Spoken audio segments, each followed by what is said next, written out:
आज आपण सर्वांच्या आवडीची झटपट होणारी कोथिंबीर वडी बघणार आहोत। ही कोथिंबीर वडी ना जराही तेलकट होणार नाही, त्यासाठी मी काही टिप्स सांगणार आहे आणि खायला तर खूपच छान लागते, पचायला हलकी असते। ही वडी खमंग, खुसखुशीत, पोकळ आणि कुरकुरीत होण्यासाठी कोथिंबीर वडीचं बॅटर हे कसं करायचं ते सांगणार आहे। त्यासाठी व्हिडिओ शेवटपर्यंत नक्की बघा। तर बघा, बाजारातनं अगदी ताजी आणि टवटवीत अशी कोथिंबीर घेतली, तिला स्वच्छ धुवून पाणी निथळून ती बारीक चिरून घेतलेली आहे। बघा, तर यात मी एक कोवळ्या काड्या देखील ॲड केलेल्या आहे। त्यासोबतच आपल्याला भरपूर सारे पांढरे तीळ घालायचे की ज्याच्याने आपली कोथिंबीर वडी एकदम टेस्टी लागेल। त्यानंतर आता मिक्सरच्या भांड्यामध्ये आपल्याला लसूण, हिरवी मिरची, जिरं घ्यायचं आहे आणि हे अगदी आपल्याला बारीक फिरून घ्यायचं आहे। बघा, मिक्सरला बारीक पेस्ट करून झाल्यानंतर यात कलरसाठी हळद घालायची आहे, चवीनुसार मीठ घालायचे आणि जे आपण वाटण करून घेतलेलं होतं मिक्सरमधून ते वाटण देखील आपल्याला घालून मिक्सरला लागलेल्या वाटणामध्ये थोडं पाणी घालायचे आणि ते देखील आपल्याला या कोथिंबीर वडीमध्ये घालायचे। बघा, त्यानंतर यात आपल्याला बेसन घालायचं आहे। इथे मी तांदळाच्या पिठाचा, गव्हाच्या किंवा बाजरीच्या पिठाचा इथे वापर करत नाही आहे, फक्त इथे बेसन पीठ वापरते आहे। बघा मैत्रिणींनो, तर इथे तुमच्या घरात जेवढे लोक असणार आहेत तेवढ्यांच्या क्वांटिटीने तुम्ही बेसन घ्या। एका साईडला मी बॅटर बनवते आहे, तोपर्यंत कढईमध्ये मी पाणी देखील ठेवलेलं आहे उकळायला आणि ताटाला मस्तपैकी तेल लावून घेतलं म्हणजे आपल्या वड्या चिटकणार नाही।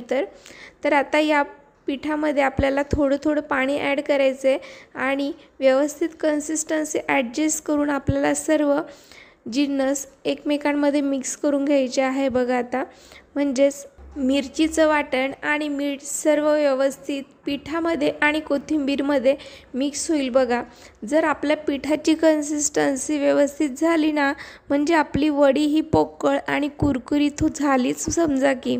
आता हवं होतं त्याच्यासाठी मी इथे अजून थोडं पीठ घालून घेतलेलं आहे आणि पुन्हा आपल्याला थोडं थोडं पाणी ॲड करून इथे मस्त कन्सिस्टन्सी ॲडजस्ट करून घ्यायची आहे मैत्रिणींनो।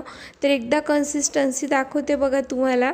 तर या प्रकारे आपल्याला कन्सिस्टन्सी लागणार आहे, म्हणजेच पीठ एकदम घट्टही नको आहे आणि एकदम पातळही करायचं नाही आहे। जर तुम्ही जास्त पातळ केलं तर त्याच्याने तुमची वडी ही खुसखुशीत पडणार नाही। तर वडीच्या बॅटरची कन्सिस्टन्सी चमच्याने दाखवते आहे म्हणजे तुमच्या लक्षात येईल की आपल्याला बॅटरमध्ये केवढं पाणी घालायचं आहे।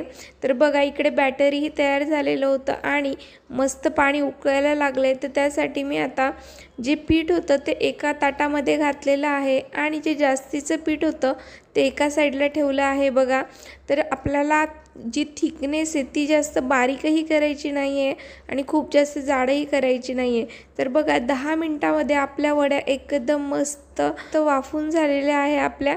तर बघा, त्यांना थोडं थंड झाल्यानंतर आपल्याला कापून घ्यायचे आहे आणि कापल्यानंतर बघा तुम्ही एकदम इझिली निघतं आहे, काढायला कोणत्याही प्रकारची तामझाम नाही आहे किंवा ताटाला चिटकता असं काहीही होणार नाही। अगदी खमंग कोथिंबीर वडी बनून झालेली आहे। आता हिला कुरकुरीत बनण्यासाठी कढईमध्ये एकदम मस्त कडकडीत तेल ठेवलं आणि आता वड्या ह्या तळून झालेल्या आहेत। तर बघा, मस्त गरमागरम कुरकुरीत पोकळ अशा कोथिंबीर वड्या थंडगार दह्यासोबत जेव्हा खाताना तेव्हा मजा काही वेगळीच असते बरं का मैत्रिणींनो। त्यासाठी रेसिपी एकदा नक्की ट्राय करा आणि व्हिडिओ आवडल्यास लाईक करायला विसरू नका। पुन्हा भेटूया लवकरच, बाय बाय।